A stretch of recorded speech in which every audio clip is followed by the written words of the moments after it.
Salut les petits geeks, les montres connectées sont à la mode et on vous présente aujourd'hui la iWatch 2. Oui, et il vous montre sa montre.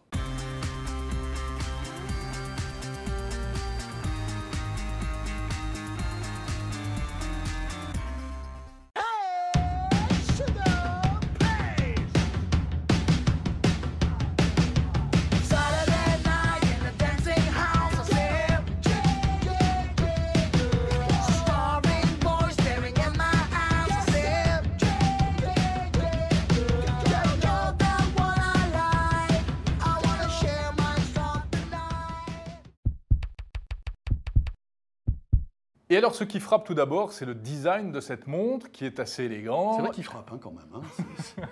C'est tout de suite la prendre dans la figure. Ouais, mais c'est un peu gros. Quoi. Ah, c'est un peu imposant, on va en reparler, mais c'est une fabrication italienne et on sent qu'ils veulent énormément insister, marquer sur les looks de la montre. Ah oui, c'est sûr que là, si tu demandes l'heure, forcément, tu vois que tu as une montre. Quoi, hein. Ouais. Bon, alors, un design élégant ou pas, tout dépend les goûts, en fait, hein, avec un bracelet en silicone. Hein, oui, ça. bon, rien d'extraordinaire, avec un petit toucher peau de pêche, pas exceptionnel. Le reste est en métal. Ouais. Ça existe en plusieurs couleurs ou pas? Ça existe en plusieurs couleurs, exactement. La montre, d'ailleurs, est en plusieurs couleurs, regardez ça. Hein. En fait, ils surfent un petit peu sur la mode d'Apple, hein, avec tous ces iPods, etc. en diverses Apple couleurs. n'a pas encore fait de montre, hein, je te rappelle. Oui, non, mais ils surfent sur la mode Apple. Ça viendra peut-être. Sans doute. C'est vrai qu'il y a une rumeur concernant ce sujet. Donc, alors, au niveau de l'écran, parce que c'est important, c'est une montre qui a un écran, c'est ça la force, un écran de 1,54 pouces, avec une définition monstrueuse de 240 par 240 pixels. Cela dit, bon, vu la taille de l'écran, c'est déjà pas mal. Hein. Il est pas mal l'écran, hein, finalement. Il est pas mal, il est plutôt bien fait. Il y a 4 Go de mémoire à l'intérieur. Et puis, vous avez ce petit connecteur. Il y a un seul connecteur ici qui sert à 3 choses. Brancher son casque, recharger la montre et connecter la montre à un PC. Il y a aussi un seul bouton. Et il y a un seul bouton de l'autre côté. Voilà, qui permet donc de mettre en route la montre et de se balader dans les menus. Et de revenir au menu supérieur à chaque fois. Je ne sais pas si on l'a dit, mais l'écran de la montre est tactile, bien sûr. Bien sûr, l'écran de la montre est tactile, et alors c'est ça qui fait tout l'intérêt. Voilà, on fait défiler les différents écrans. On commence par un gauche-droite et ensuite de bas en haut. D'accord. Donc c'est une version modifiée d'Android, le système qui tourne à l'intérieur. Exactement, et d'ailleurs on retrouve un geste qu'on connaît sur Android, c'est le petit menu contextuel, le petit menu paramètres qui vient du haut. Qui existe aussi dans l'iPhone maintenant. Aussi. Oui, tout à fait. Donc, après, côté connexion, elle se connecte comment au smartphone, cette montre? Alors, il faut l'appairer en Bluetooth avec le smartphone, mais il faut également établir le partage de connexion Internet. En Wi-Fi? En Wi-Fi, donc double connexion, c'est pas forcément simple. Elle a besoin de ça pour accéder à Internet. Ça doit être sympa l'autonomie du smartphone avec ça, non? Bon, on va en reparler tout à l'heure. Bon, alors, à quoi elle sert, cette montre? Parce que c'est bien beau, l'iWatch, c'est vrai que c'est super branché, etc. Mais est-ce que ça sert à quelque chose? Alors, c'est clairement une extension de votre smartphone. Vous allez pouvoir passer des coups de fil avec ce tout petit clavier pour taper des numéros. Vous allez pouvoir recevoir évidemment des coups de fil, éventuellement refuser un appel. Et puis, les fonctions classiques de lire aux messages, lire vos SMS, lire vos emails, puisque vous pouvez paramétrer et synchroniser votre boîte Gmail, par exemple. Consulter votre agenda, vos contacts, etc. D'accord. Paramétrer une boîte Gmail là-dessus, ça va être un régal, non? Non, parce que ça se fait dans le nuage, ça. C'est plutôt pas mal parce que tout se paramètre au niveau de l'interface. Donc tu as une interface web qui te permet de paramétrer ta montre. Qui est plutôt bien faite, assez jolie, et qui s'appelle iCloud. D'accord. Et donc, si par exemple un SMS arrive sur ton smartphone, il s'affiche automatiquement sur ta montre. On est d'accord. Très bien. Lecteur MP3 aussi? Lecteur MP3, bien sûr, pour écouter de la musique. Pas d'appareil photo intégré? Non, pas d'appareil photo intégré. En revanche, je vais pouvoir regarder les photos que j'ai stockées sur mon smartphone sur la montre. C'est pas si simple.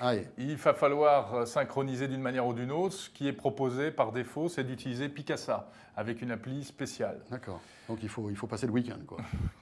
Un peu de choses près. Excuse-moi chérie, je vais te montrer les photos, mais reviens le week-end prochain, tu les verras sur ma montre. Très bien. Après on peut les voir et c'est plutôt sympa. Alors justement, tu parlais d'appli, c'est-à-dire qu'il y a un magasin d'applis spécifique à l'iWatch, c'est ça? Exactement, on peut installer des applis. Certaines sont déjà disponibles lorsqu'on achète le produit, comme la météo, les news, etc. Mais vous pouvez aller dans le iMarket pour télécharger des applications supplémentaires, alors type Facebook, Twitter.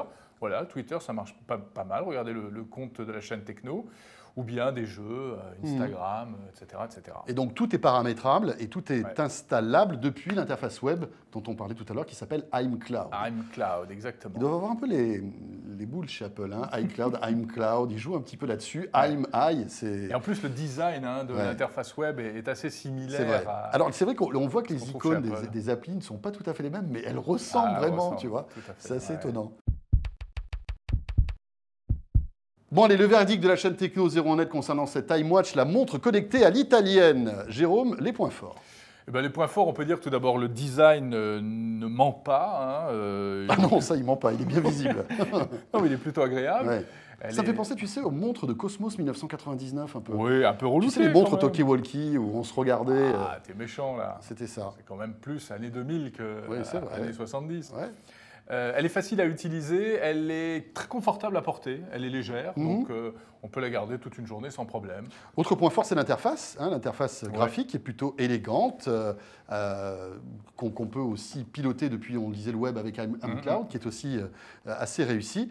Et puis, elle est assez fluide, mais il y a... Elle n'est pas hyper réactive. Elle n'est pas hyper réactive. Quand on clique sur les icônes... Voilà. Il y a un temps de latence, c'est-à-dire que c'est fluide, mais quand vous appuyez comme ça, eh ben, voilà, il y a un petit temps de latence qui est un peu désagréable. Bon, voilà.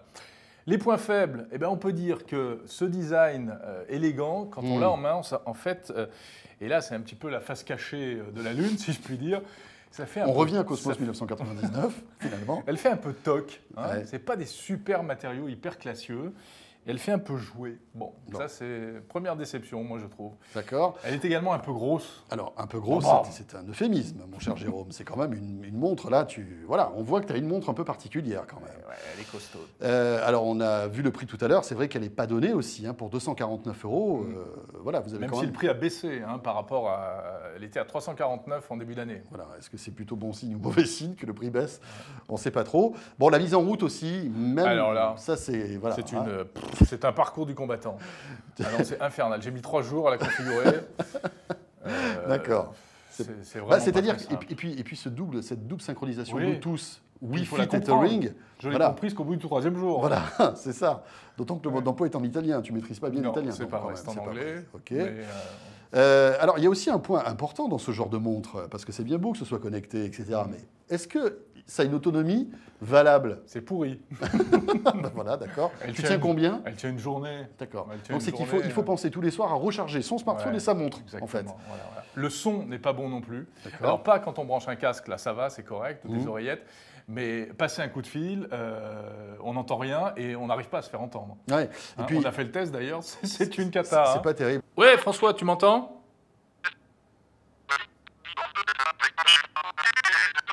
Et puis on a l'impression que il y a des bugs encore. C'est pas complètement réglé ce produit-là. C'est pas complètement fluide et au point, non? Il y a des coupures de connexion Bluetooth. Parfois on perd la montre. On attend qu'elle revienne. Bon, c'est pas idéal. D'accord. Et puis pour 249 €, même si le prix a baissé, il n'y a même pas d'écouteurs avec? Non, ils sont pas dans la boîte. D'accord. Il faut apporter ses propres écouteurs. Et donc c'est compatible avec les écouteurs traditionnels. Oui, ça, heureusement. Donc il n'y a pas de souci. Ok. Bon, donc. Le verdict? Ben voilà. Alors, qu'est-ce qu'on en pense? Bon, vas-y. Moi, je trouve que l'idée est bonne, mais on a l'impression que le concept n'est pas abouti. Il me faudra encore du développement. Et même si tout, en termes de design, de packaging, d'interface, est plutôt séduisant, j'aurais tendance à dire que, on s'aperçoit là que tout le monde ne peut pas s'improviser Apple ou Google comme ça en claquant des doigts. On se rend compte aussi, et ça sera peut-être simplement, je suis complètement d'accord avec toute ton analyse, mais est-ce que finalement la technologie est prête aujourd'hui pour arriver à faire une montre connectée de qualité, notamment en termes d'autonomie, en termes de qualité d'écran, de finesse, et puis de finesse aussi, parce que, mine de rien, on pourrait très bien imaginer une montre connectée un peu plus fine, un petit peu plus légère, même si celle-là est agréable à porter. Donc voilà, hein, on sent qu'on est qu'au tout début. On va voir comment ça va évoluer, ce concept-là. Hein. Voilà, un peu décevant. Donc moi, en résumé, je mettrais un 5 sur 10, pas plus. Voilà, écoute, je te suis 5 sur 10 pour cette iWatch. Attention, c'est la deuxième version qu'on a testée pour vous. La première, passez votre chemin. Hein. Et puis, donc, si vous pouvez attendre la troisième. Donc en résumé, on peut dire qu'elle ne déchire pas sa race. Je crois que nous pouvons le dire. C'est sûr. Et puis on a profité pour remettre les pendules à l'heure aussi, concernant cette montre. Au moins, ça c'est fait. La chaîne Techno 01net, on se retrouve très vite. Merci d'être là. Salut à tous.